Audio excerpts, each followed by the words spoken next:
Hi, I'm T.R. Edwards from Principal at River Valley High School, and with me today on our first show featuring River Valley High School are students and advisors from two of River Valley High School's largest student organizations. Before we start, I would like to thank Dr. Michelle Johnson, President of the University of Rio Grande, for her continued open dialogue and collaboration with the district.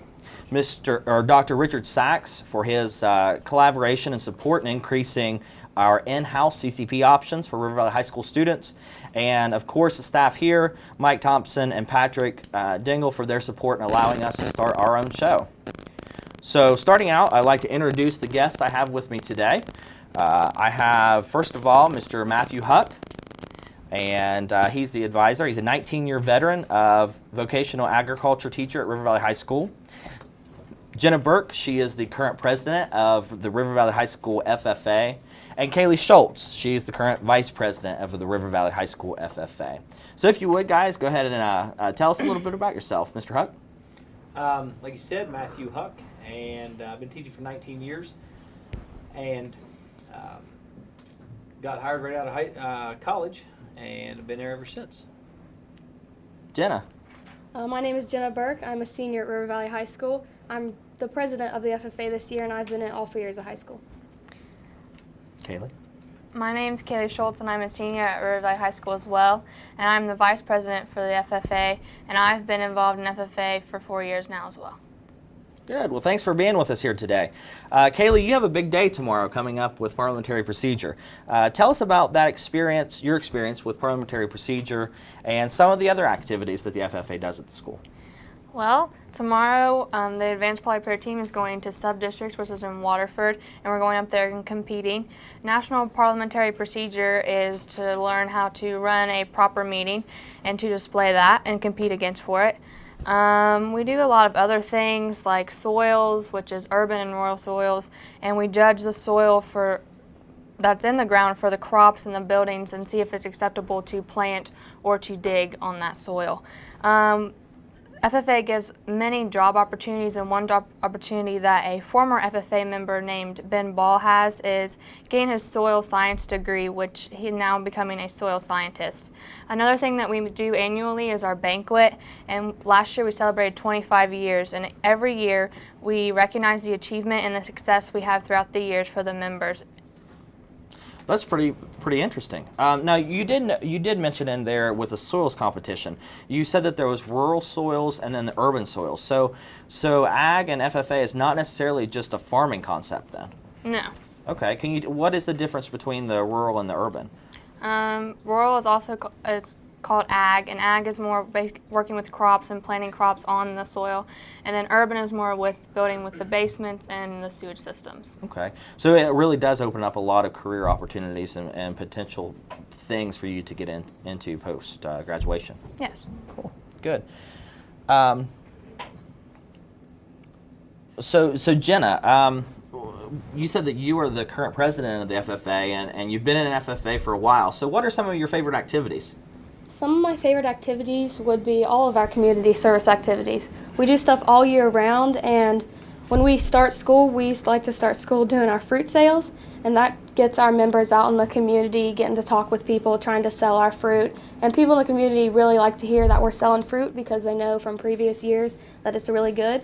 And we also do things like at the fair, we have our pop booth, which has been there almost as long as the fair has been there, so the community also knows about us from that.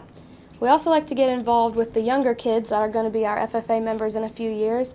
So we have an Ag Awareness Day, and that's where all fourth graders in the county can come out to the fairgrounds, and we teach them about some ag stuff, some livestock stuff, and some FFA stuff.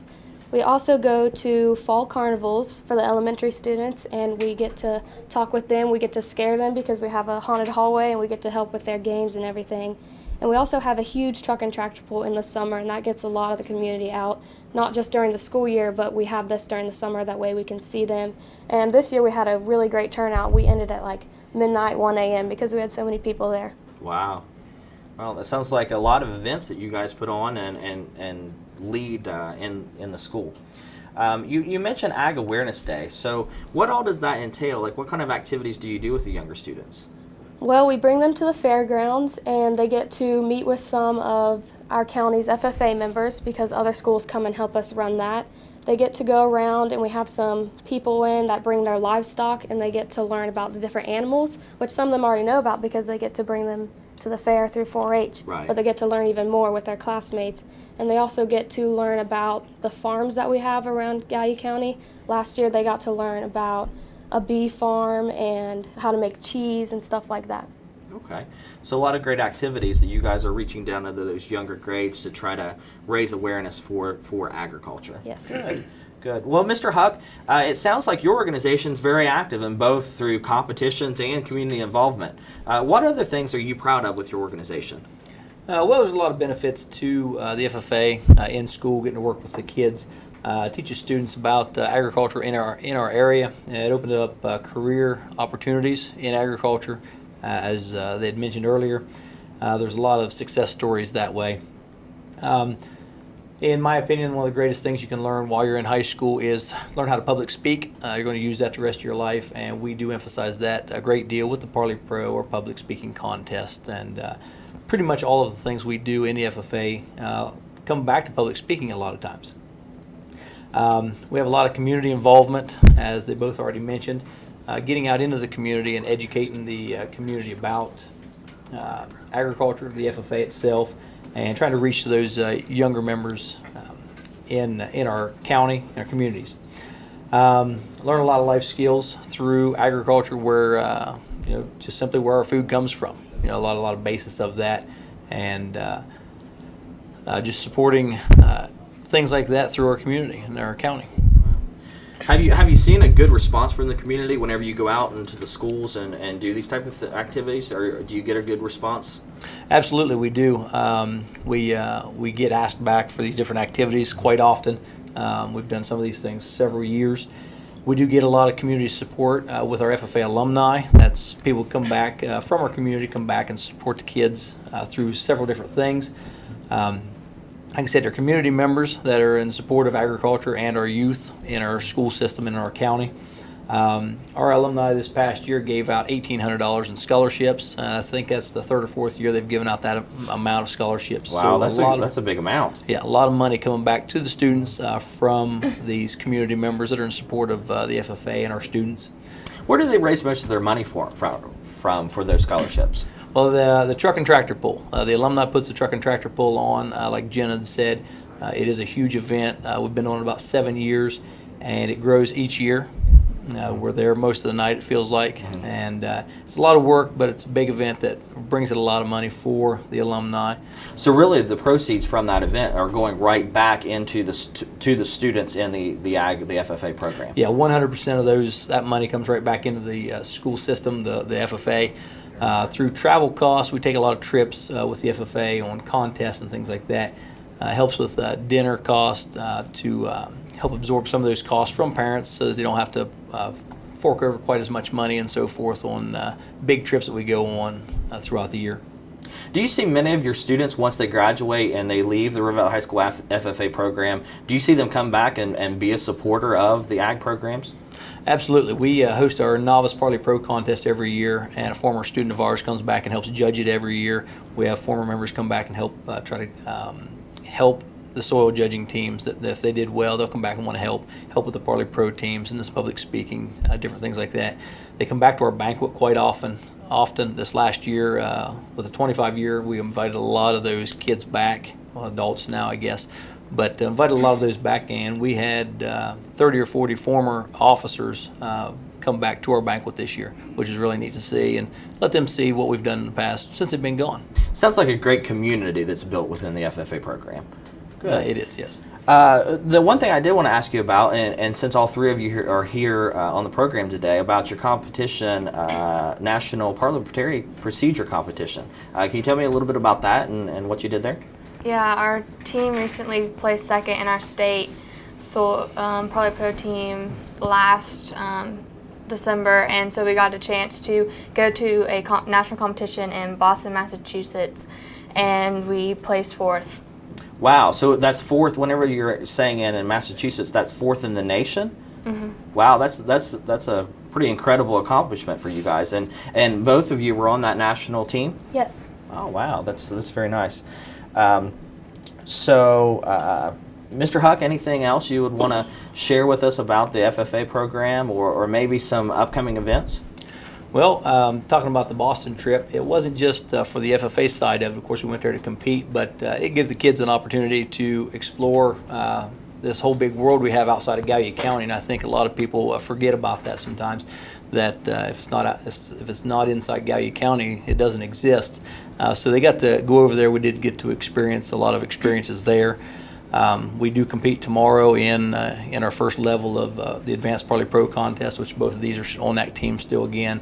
We're training a novice Parley Pro team, which is the freshman. Right now we have 8 students at a job interview contest and an ag sales contest at Sims Valley High School. So we're constantly getting involved in contests like that. And Mr. Bill Holcomb is the other ag advisor or ag teacher, and he has those students down there this evening, correct? Yeah, he's down there with them right now. Right. So I know as a building principal, you guys are the ag program or you're on your wheels quite a bit, but definitely some good experiences for kids, and definitely some good learning experiences for their future and possible career opportunities after high school. So, yeah, great program. Kaylee, what do you like best about ag and the ag program? My favorite is probably the community involvement, because we get to involve with not only our members and hang out with them, but we also get the community involved and help support the community, to get our name out there. What made you first, what struck your interest at first to become involved in the FFA? My dad was in the alumni, and so he's kind of always mentioned it to me, and I thought I'd give it a try, and then my freshman year I fell in love with it. Wow. That's a pretty strong statement to fall in love with it there, Mr. Huck. And then this summer you also sold some crops, is that right? Yeah, to earn my state F degree. Okay, so your state degree. So, Mr. Huck, can you elaborate a little bit on state degrees and things like that? Yeah, there's 4 degrees in the FFA you can get. The green hand, which you get as a freshman, then your chapter, you get the next year typically. And then your state degree you get while you're in high school usually, and then your American degree. And these are based off of record-keeping responsibilities, involvement in the FFA, involvement in your community. There's a bunch of things to do. So receiving the state degree is a pretty good honor. And then after that, they can receive their American degree, which put those on a resume, applications, things like that. Employers look at that, and it does show a great deal of responsibility to receive those degrees. We've had several go through the first degree level of degree anyways. I know as a building principal, I sign off on quite a few of those, so your students are definitely working hard. So again, here I'm T.R. Edwards, principal at River Valley High School, and we're sharing 2 of our largest student organizations, the River Valley High School FFA, and next up we'll have members of the River Valley High School Beta Club.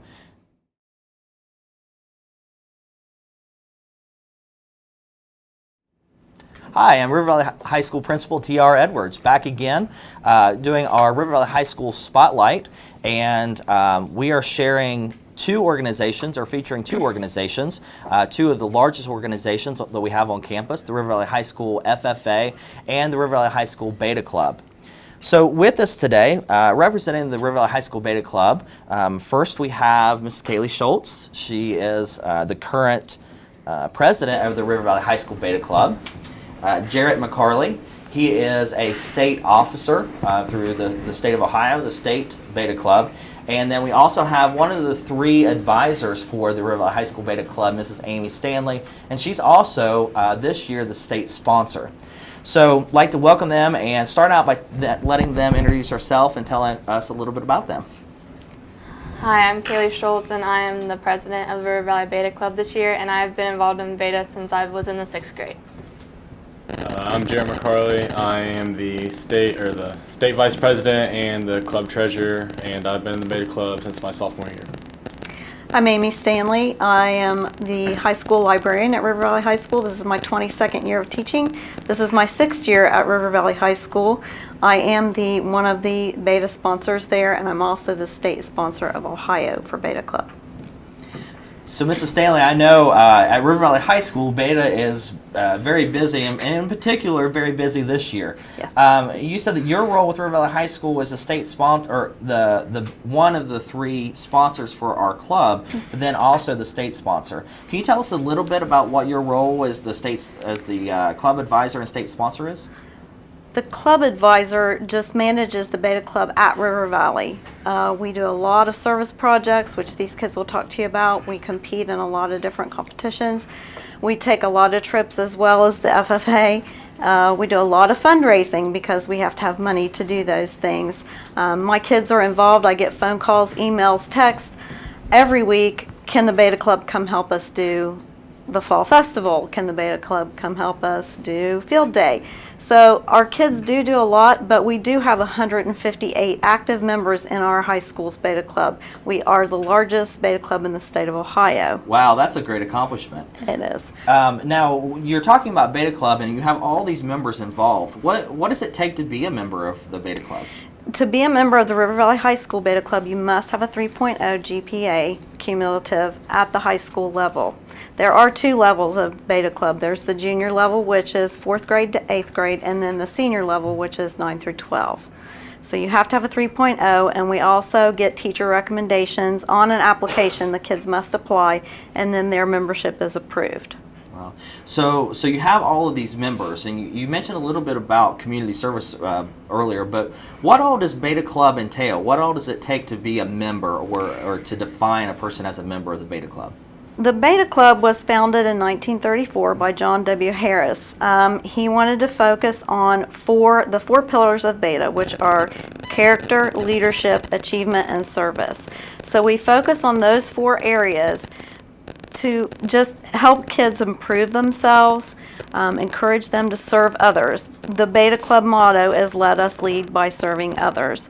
So we encourage the kids to be as involved as they can in any service opportunity that they can find, even if it's something at their church or 4-H club or junior fair board or FFA, anything. We like to foster that service aspect, but we also want them to take on leadership roles, and we've had a lot of success with that as well.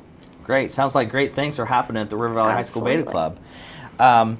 So coming back to Kaylee, Beta is very active. What are some of your favorite activities that you've completed as a Beta member? I've completed many activities, but one of my favorite ones is probably sponsoring Homecoming Week and creating a Spirit Week and having the student involvement, not only just Betas, but also the whole entire student body. And one of my favorite memories is winning Powder Puff this year with the seniors and sophomores. And another thing that we do... That gets kind of competitive sometimes, doesn't it? Yes, very competitive. And another thing that we do is we sponsor two or three more families during Christmas, and we donate in clothes and toys for the family and giving those in need. We also do the trunk or treat, which is at the school where we pass out candy to all the kids in the community. We assist with the inductions at the elementary schools and watch the young Betas become excited about becoming a Beta member. Now that's pretty interesting. Have you guys assisted at the elementary schools in their inductions? Yes. What kind of things do you do in that role? Do they look, the younger Betas, do they look up to you guys as role models? And what kind of experiences have you had while you're doing that? They normally just come up to us and they'll ask us who's the president or who's the vice president. They want to know that. This one kid asked who the president was. And I said it was me, and he goes, "Oh, me too." And then so it's kind of cool to have a similar commendation. Okay, all right, nice. Jared, I was going to ask you, as we mentioned earlier, you're a state officer for Beta Club. So being a state officer is quite an accomplishment. Can you give us some of the examples of competition and leadership opportunities that you've experienced through Beta? Yeah, every year we compete at the state convention, which is at the Columbus Convention Center. And there's many activities that go on there. Academic, we have academic tests. They have English, math, science, history, science, ag, and foreign language. They also have a speech test, robotics, living literature, which we sent a team to nationals last year.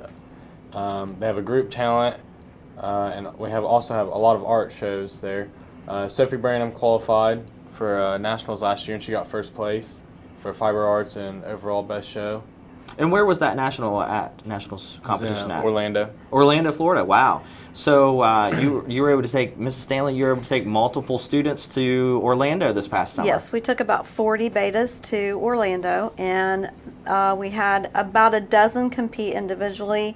We had a group that competed in the character skit where they try to portray the characteristics of beta in a play sort of format. And then, of course, Sophie won the visual arts category overall, first place in the nation. Wow, that's good. That's a great accomplishment. Jarrett, you mentioned living literature. Were you a part of the living literature competition this past year? No, we're always competing for state office. I was State not office. able to Okay. participate in that. But can you tell us a little bit about the living literature and what that entails? So what living literature is, we used October Sky. October Sky, and we had about 6 or 7 betas in it. And what you do is you take a book and then you basically make an image of it, Okay. acting it out, but you're just standing still the whole time. Okay, all right. So there's a lot of different levels, not only from a creative side, but an academic side as well, Right. to the contest through beta. So it really challenges the whole character, the whole student, and not just the academic side. That's fantastic. Anything else? Have you participated in any leadership opportunities or anything? Yeah, actually, this past year, the National Beta Club sends each state officer from each state to a leadership conference every year.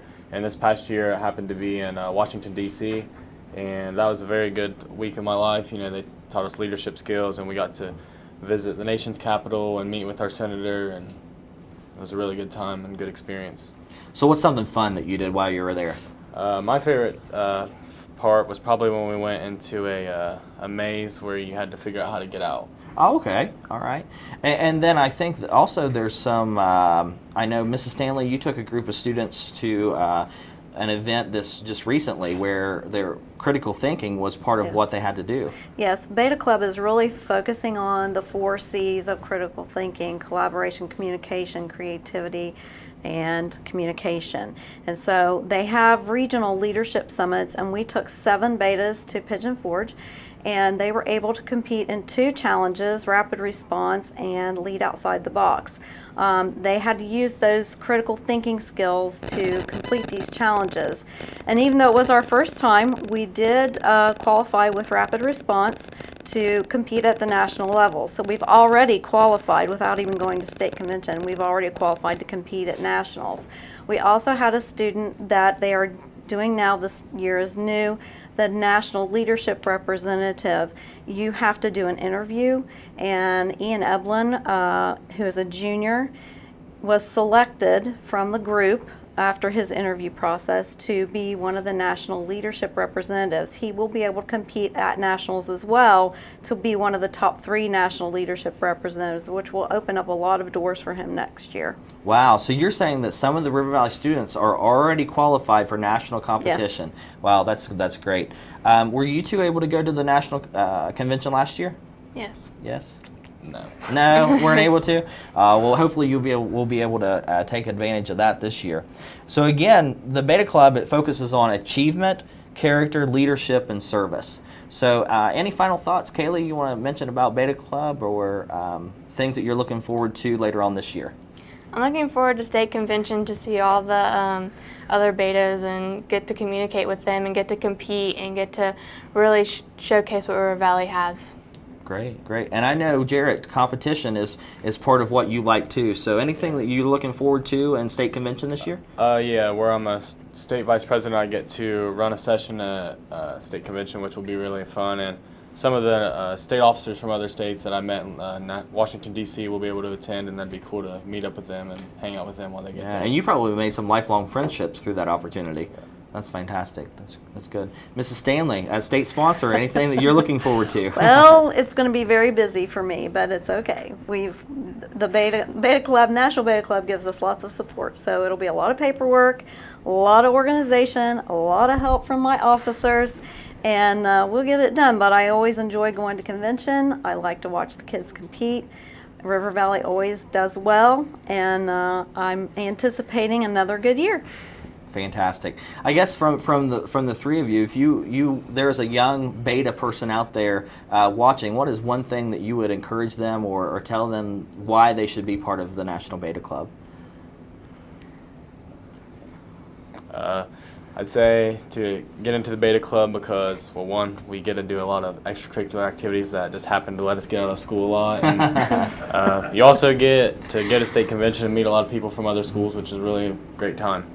So it sounds like a lot of that creativity, communication, collaboration, and that you talked about a little bit ago, Mrs. Stanley. So great. Well, thanks again for joining us. I am T.R. Edwards, principal at River Valley High School, and this week on this show we were featuring two of our largest student organizations at River Valley High School. Thank you.